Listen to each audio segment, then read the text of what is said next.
한동훈 씨가 국회에서 말싸움을 해갖고 이겼던 그런 정도를 보여줘갖고는 안 돼. 왜냐면 리더십에 걸맞는 어떤 역량이 나와줘야 되는데, 그러기에는 여러 가지 여건상 뻔히 우리가 보는 답안지처럼 그 안에서 나는 맴돌 거라고 보여지거든. 한동훈 장관이 지금 장관직을 포기를 하고 비대위원장으로 여기를 지금 들어오신 부분은 결국에는 내 가족 지키기, 내 식구 지키기야. 왜냐면 김건희 여사도 지켜야 되고 식구잖아. 어떻게 보면 그렇죠. 형님으로 모시는 분의 아내니까 형수, 가족 같은 분이고 식구잖아.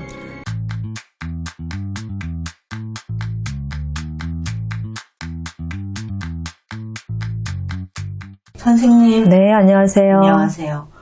오늘도 제가 좀 염치가 없지만 한동훈 전 장관님이라고 해야 되나요?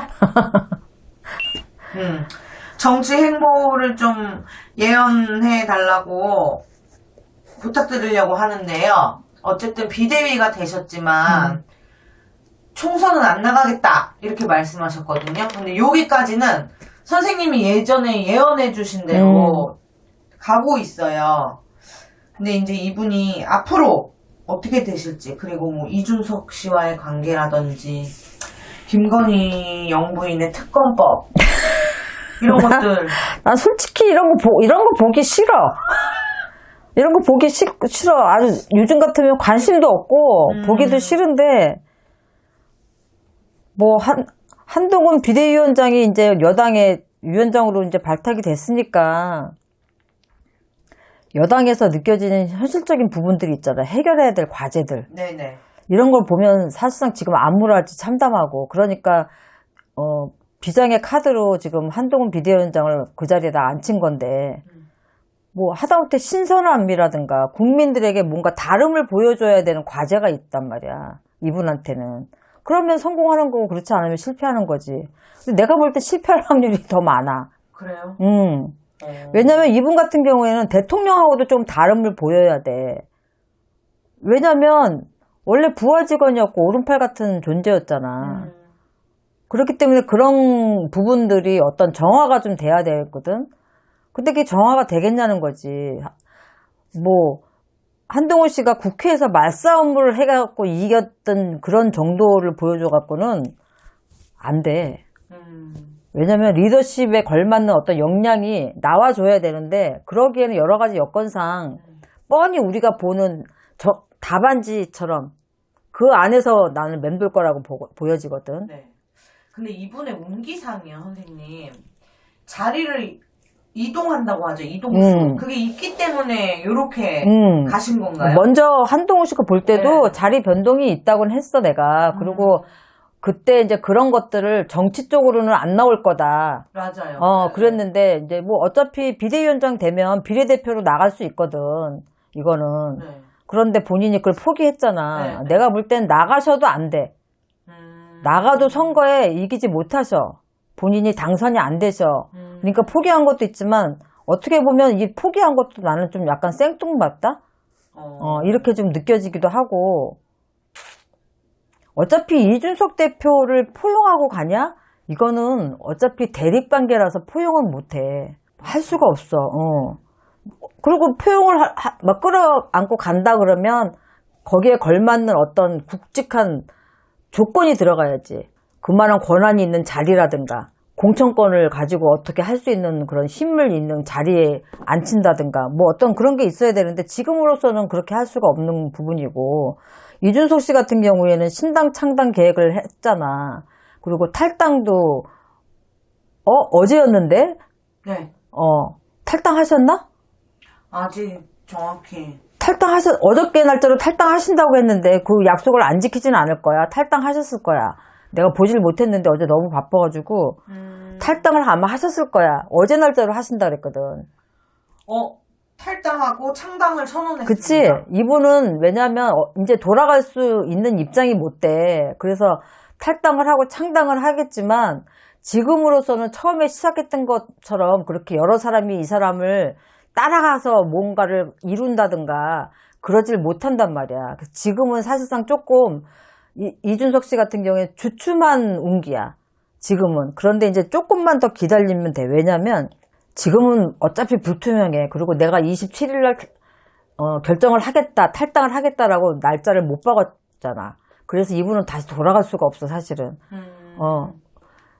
어느 정도 돈도 있어야 되고, 창당을 하려면, 기본적으로, 같이 할 만한 사람들의 그 인원수가 있어야 돼. 그런데 이제 그런 것들이 지금은 너무 많이 부족하고, 그럼에도 불구하고 할 수는 있지. 이제 할 수는 있는데, 지금은 조금, 기운 자체가 암울할 수밖에 없는데, 나중에 조금 더 있다가, 이제, 우리가 기본적으로 그, 공천권을 가지고 좌지우지하는 시기가 오잖아, 이제. 그때, 공천권 학살이 이루어지면, 거기에서 떨어진 여당의 의원들이나, 거기서 배제된 의원들이나, 이런 사람들이 움직이기 시작할 거라고. 그때 되면 이준석 씨가 조금 이제 나아져. 지금은 가만히 계시는 게 나아. 한동훈 씨와 화합할 수는 없다. 화합할 수는 없어. 그리고 김건희 여사 특검 같은 경우에는 어차피 오늘이다. 28일이니까. 네. 오늘 어차피 이게 뭐 통과가 되거든. 이렇게 통과가 되면 이제 결국에 15일 이내에 대통령님이 이거를 수용을 하든 거부권을 행사하든 결정을 하셔야 돼. 근데 당연히 거부권을 행사하시겠지. 자기 부인인데 당연히 거부권을 행사하시겠지. 이게 불허하냐 허용을 하냐 이거 문제인데 불허하면 역신하고 허용을 하면 사람들이 뭔가 틀려지나 이렇게 되겠지만 내가 볼 때는 절대로 허용 안 하시지. 불허하지. 근데 이 거부권 행사를 한다 하더라도 국민의 70%가 이 지금 특검을 원하고 있잖아. 김건희 여사님의 특검을 원하고 있잖아. 전략적으로 따지면 무기명 투표를 해도 돼. 나중에. 무기명 투표를 하게 되면 여당에서도 그 박근혜 대통령 탄핵될 때 야당에서 탄핵을 시킨 게 아니야. 여당 의원들이 마음이 돌아서서 탄핵이 된 거지. 그것처럼 요번에도 그렇게 될 확률들이 많단 말이야. 그렇기 때문에 이런 것들을 좀 잘 해야 되고 무조건 거부권을 행사한다고 될 일은 아니고 한동훈 장관이 지금 장관직을 포기를 하고 비대위원장으로 여기를 지금 들어오신 부분은 결국에는 내 가족 지키기, 내 식구 지키기야. 왜냐면 김건희 여사도 지켜야 되고 식구잖아. 어떻게 보면 그쵸. 형님으로 모시는 분의 아내니까 형수, 가족 같은 분이고 식구잖아.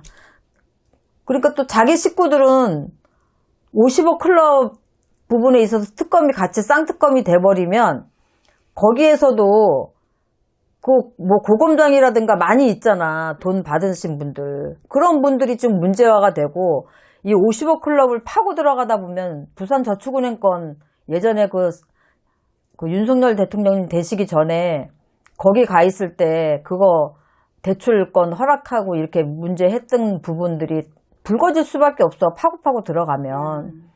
그러니까 일단은 내 와이프 때문에도 막아야 되지만 그것 때문에라도 막아야 되니까 내가 볼 때는 한동훈 비대위원장님이 그 자리에 들어가신 거는 특검 막기 위해서 그랬을 것 같아. 적어도 법무부 장관 자리에서 내려는 오셨지만 이 법적인 부분으로 칼을 휘둘릴 수 있는 힘이 있으신 분이잖아. 그래서 그런 부분에 있어서 의원들이 공천권도 쥐고 있지 또 그런 부분들도 쥐고 있으니까 양날의 검을 같이 가지고 있는 사람이 지금 비대위원장으로 있으니까 의원들도 사실 눈치 아닌 눈치를 많이 볼 거라는 얘기지. 네. 참. 총선 포기는 잘한 건데 내가 볼 때는 이런 것들이 전부 다 눈 가리고 아웅하는 거라 이렇게 보여지는 거지. 어쨌든 겉으로 보기에는 내년 총선은 100% 여당이 집니다. 큰 움직임이잖아요. 정치 쪽에서. 그래서 또 안 여쭤보고 갈 수가 없었어요. 그리고 지금 꼭 민주당이 득세를 해야 되는 이유가 나름 뭐 열심히 하시려고 하시는 부분이지만 시행착오를 겪을 수는 있어. 윤 대통령님이. 그렇지만 너무 독주가 이어지고 계시잖아. 그래서 민주당이 득세를 해야지만 그 독주를 막을 수가 있는 부분이고 지금 콘크리트 지지층 31%, 36% 그 선에서 벗어나질 못하고 계시잖아. 그걸로 어떻게 총선을 치르냐고. 네.